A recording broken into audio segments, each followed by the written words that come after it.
दोस्तों नमस्कार। हेल्पिंग राज स्टडी में आपका स्वागत है। आज हम बात करेंगे सूचना का अधिकार अधिनियम 2005 के बारे में।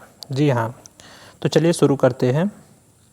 सूचना का अधिकार एक संवैधानिक अधिकार है और इसे हर आदमी को जानना ही चाहिए।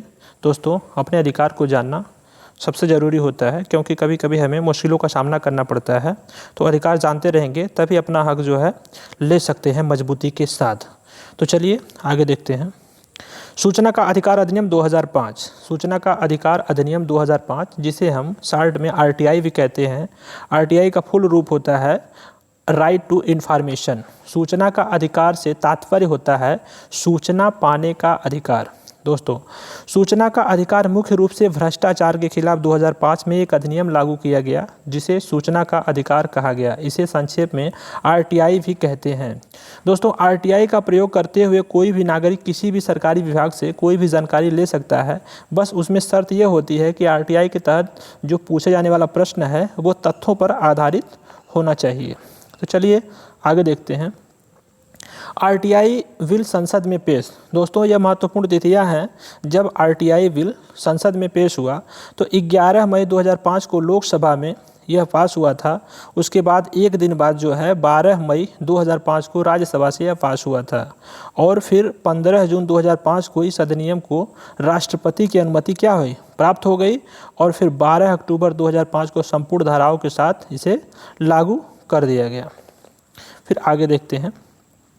आरटीआई लागू 12 अक्टूबर 2005 को जब यह लागू हुआ तो अध्याय 6 और 31 धाराएं और 2 अनुसूचित तहत लागू हुआ।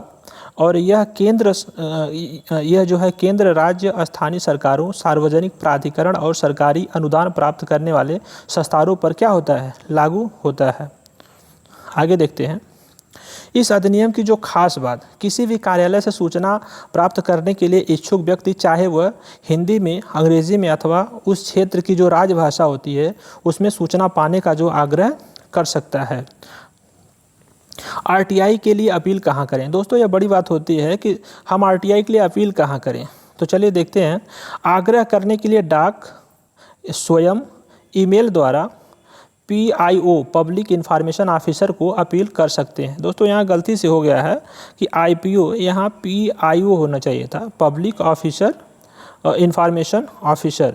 यह अधिकारी सूचना का अधिकार जो अधिनियम के अंतर्गत सूचना मांगने वाले व्यक्ति को सूचना प्राप्त करने के लिए जिम्मेदार होता है, प्रदान करने के लिए क्या होता है, जिम्मेदार होता है। इसी की जिम्मेदारी होती है कि जो सूचना व्यक्ति मांगा है उसे यह सूचना प्राप्त करें। आगे देखते हैं। आरटीआई के अनुच्छेद दोस्तों, संविधान में इसका जो अनुच्छेद है, धारा है, वह 19A के तहत रखा गया है। यह संविधान के 19A के तहत एक मूलभूत अधिकार का दर्जा इसे प्राप्त है। ठीक है। तो दोस्तों, आइए कुछ जानकारी को जो है हम क्वेश्चन के माध्यम से जानते हैं। तो आगे चलते हैं। सूचना का अधिकार अधिनियम किस वर्ष पारित किया गया। दोस्तों, सूचना का अधिकार अधिनियम आरटीआई जो है 2005 में पारित किया गया। इसका आंसर है 2005 में। अगला क्वेश्चन है, सूचना के अधिकार के मुख्य उद्देश्य हैं। पहला है प्रशासनिक सूचना तक नागरिकों की पहुंच सुनिश्चित करना। दूसरा है लोक सेवकों की कार्यप्रणाली तथा प्रशासन में पारदर्शिता सुनिश्चित करना। प्रशासन को जनता के प्रति संवेदनशील बनाकर सच्चे लोकतंत्र की स्थापना का प्रयास करना।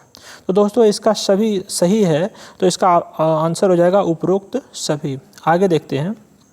सूचना के अधिकार के तहत कोई सूचना प्राप्त करने हेतु आवेदन शुल्क क्या है। दोस्तों, इसमें आवेदन शुल्क जो रखा गया है मिनिमम 10 रुपया रखा गया है। इसका आंसर है 10 रुपया। आगे देखते हैं।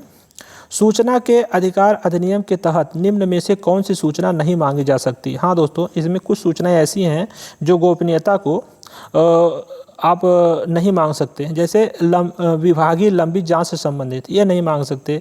राज्य की सुरक्षा से संबंधित ये भी सूचना आप नहीं मांग सकते। देश की संप्रभुता अखंडता से संबंधित ये भी सूचना नहीं मांग सकते। तो इसका सही आंसर है डी वाला, 1, 2, 3। आगे देखते हैं। लोक सूचना अधिकारी को सूचना प्राप्त करने हेतु आवेदन के कितने दिन में उसे वांछित सूचना जो है उपलब्ध करानी होती है। तो दोस्तों, इसका सही आंसर है 30 दिन।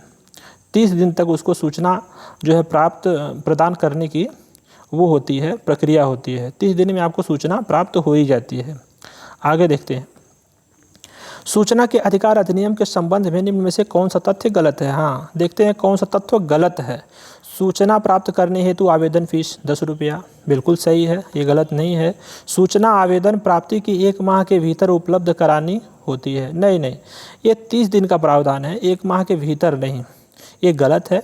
बीपीएल आवेदकों को जो सूचनाएं निःशुल्क प्रदान करने का जो है प्रावधान है, ये बिल्कुल सही है, उनको निःशुल्क ही यह जो है सूचना प्रदान की जाती है। सूचना के अधिकार अधिनियम का मुख्य उद्देश्य प्रशासन में पारदर्शिता, जवाबदेही एवं संवेदनशीलता जो है लाना है।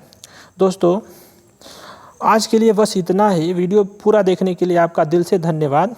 आपका दिन शुभ हो।